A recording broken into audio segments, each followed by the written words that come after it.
Bushcraft knife. What is it? Seems to be that, everybody has a different opinion on what a bushcraft knife is. Many people, many people find this here. This is just a more 511. I believe it's their craft line series. And I've got to say, out of any more that I own, this is probably my favorite. Really like this knife. And its blade is really similar to this knife here. And this is another knife that people claim is a bushcraft knife. This is the knife you need if you're going to do bushcrafting. Blades are pretty much similar and similar in thickness. I do like the sturdiness on the handle here if you are doing anything that might require a little more lateral strength. Not that I've ever had one of these fail. And there are others that say that this here is, and this is right in its name, is this Amora Bushcraft Black. Coming in at an 1/8 of an inch thick now. Now we're up to an 1/8 of an inch thick. Now we can start to see the difference here. All right, so here we are there. I'll just slide these over. I'll try to get them all in the view. And here's another one with the name Bushcraft right in, on the knife, in the title of the knife. The name of the knife, if you will. This is now is 9/64. Now we can see how much thicker 9/64 is over the 1/8 of an inch. By the way, I do enjoy using all of these knives, so that's not what this here is about today. And then there's this one here. This is probably, what most people would say, oh, that's bushcraft. This comes here in at 5/30 seconds. Look at that now. Wow. This is thick. And in a previous video, too, I had shown the, the grind height. The grind height here is higher than on this. This here's a Woodlore clone made by Grey Wolf Knives. Okay, so there's a good variety of what a lot of people term bushcraft knife. Although I believe if you do look up the word bushcraft, I think they have a fallen F1 in the picture. That might be Wikipedia. So well, we know Wikipedia, but. Hey, you know what? And here's another one. Look at this. Look at this here. It's a little martini. Arctic Circle, Arctic Puko, whatever you'd like to call it. This here is probably the lightest out of any of these. Neat little knife. Great little secondary knife you can put somewhere in your pack, in your haversack, for, any type of, small woodworking, things like that. Fish and game even.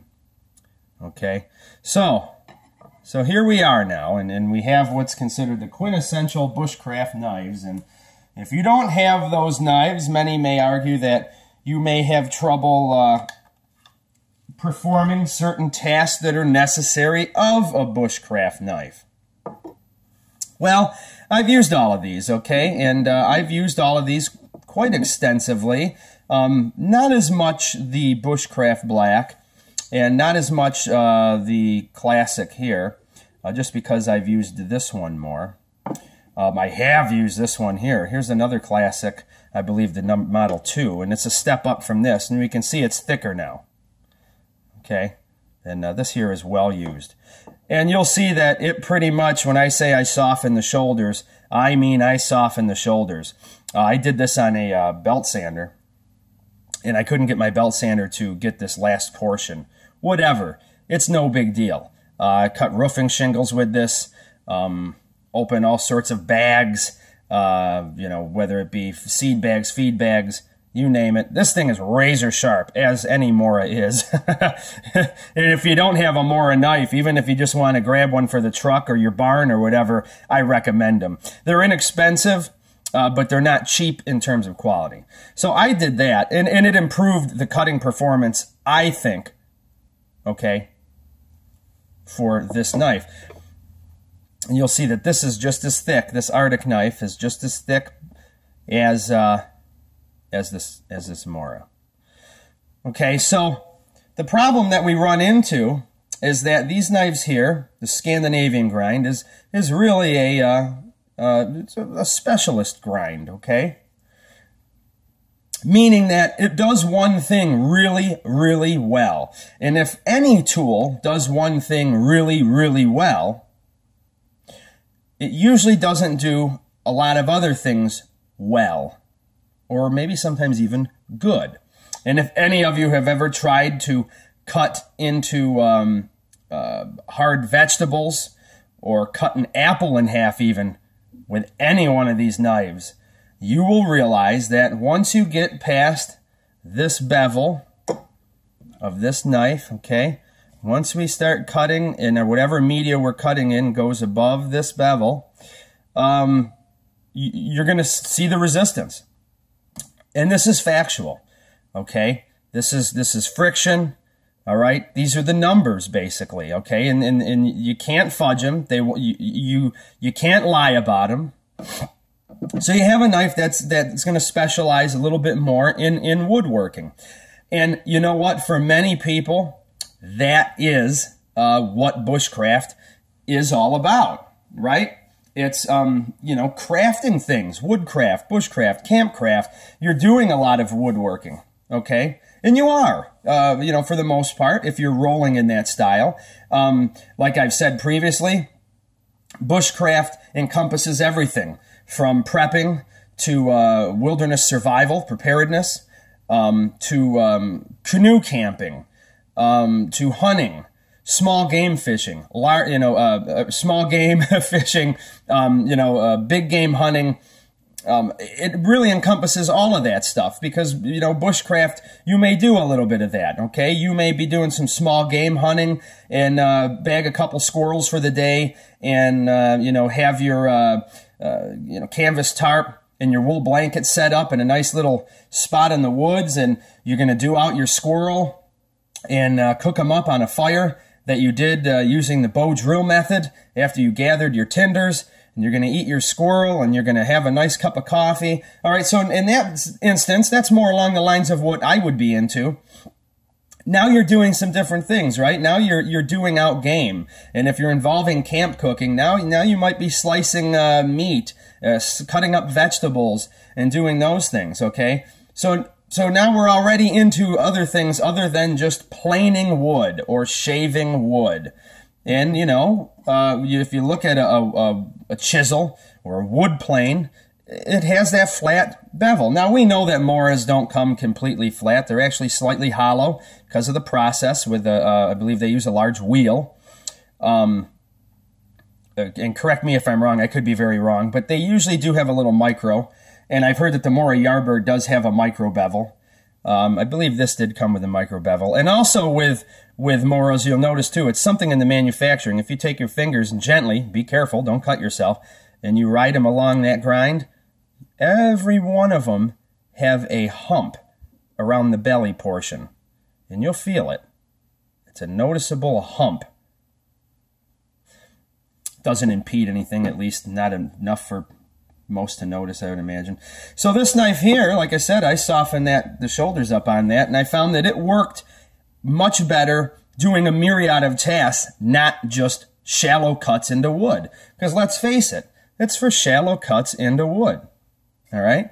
And they're not any easier to sharpen, right? You gotta remove steel on this entire bevel. Look how wide that is. That entire bevel. All right, I'll just throw a number out there. Was it a 1/4 inch? That's all steel you have to remove in the field. We're going to take another knife that I think is a bushcraft knife too, because it'll do everything. It's the Buck 119. Look at how small that bevel is. In the field, that's all you're going to have to touch up is this bevel right here. Okay? So field maintenance goes to this knife, if you ask me. Scandi knife is you got to do more metal removal. And if you have anything that's diamond impregnated type of, small little pocket stone to sharpen it, you're going to go through that sharpening media a lot quicker. Think of the steel you've got to remove every time you want to touch your blade up. Now, don't get me wrong. You could take this and strap it on your belt or put a little micro bevel on with a, a little diamond rod or ceramic rod, whatever you wish, and you're fine out in the field, okay? It's not undoable, don't get me wrong. But what I do want to point out is that bushcraft does encompass a lot of things, and a lot of outdoorsmen throughout the years have used a knife like this Buck 119. All right, they've used a lot of a Buck 102. They've used Gerbers. They've used a lot of different things. A lot of people like this knife right here. That's an SE6HM. HM standing for handle modification. Well, let's take a look here. Now, it says, okay, on its website that it's 3/16, but if you notice, it does bottleneck down here a little bit. Okay, we have a little indentation. And it's actually more like 5/32 at the blade. The handle portion is actually thicker. Right here, we begin the grind where the indent occurs to have this full flat grind. So you know what that's as thick as? Well, that's as thick as this Woodlore here. This Woodlore clone, excuse me. Wow, now let's look at the different grind.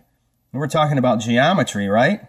That's really the main thing in anything that's going to cut is what's the geometry. Forget the heat treatment in the steel. That's secondary and tertiary. But first is geometry. So this is going to do, look at this. This takes all from here, being full fat grind, 5/32, all this to narrow down. Field sharpening, that's it, right there. A couple little licks. So you can see where something this thick, you're going to have issues doing a myriad of tasks. I have said in a previous video, okay, I've done creek chubs out with that Woodlore clone. You know, you can do it all, don't get me wrong, but I don't want people to pass up certain knives like this because this isn't popular anymore. This isn't new. This isn't a fad. This isn't in, right? This has been on a Walmart shelf for decades now, you know? It almost seems cheap, right? To grab one of these and you know, take this out into the bush. Now, this is my bushcraft knife, and you know, I have a video about delicate tips and how I am a proponent of delicate tips, so I don't look at this as a negative. This to me is an attribute, okay? To have a knife like this in the bush with a tip that precise, all right? And still plenty stout enough.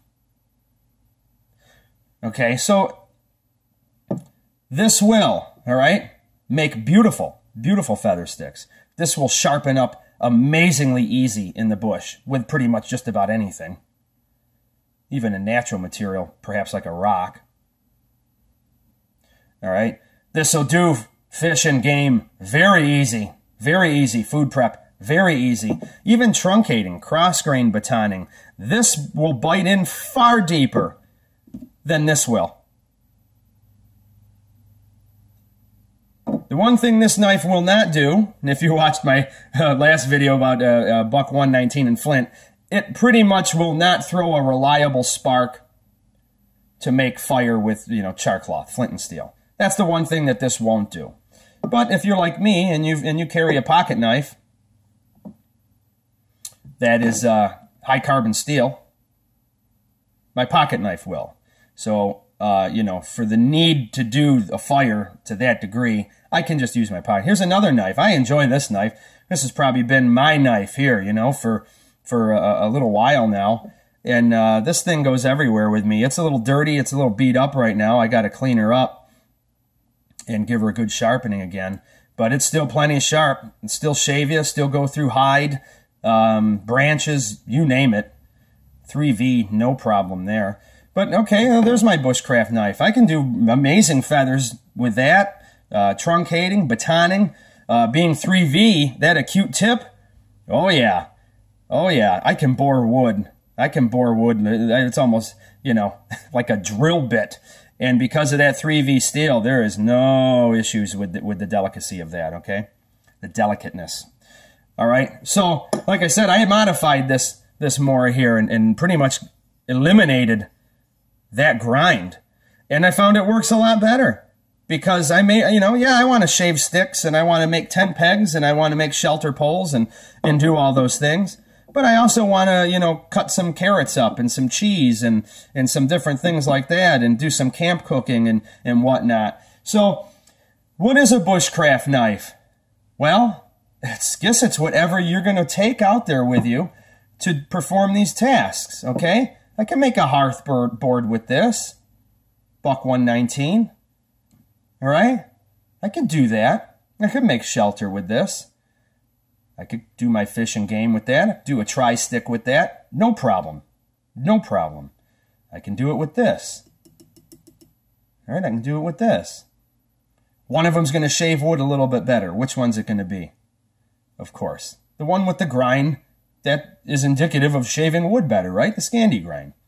One of them's going to be better at slicing and food prep. It's going to be this one. It's going to be the buck 119. Doesn't mean one is not a bushcraft knife and one is.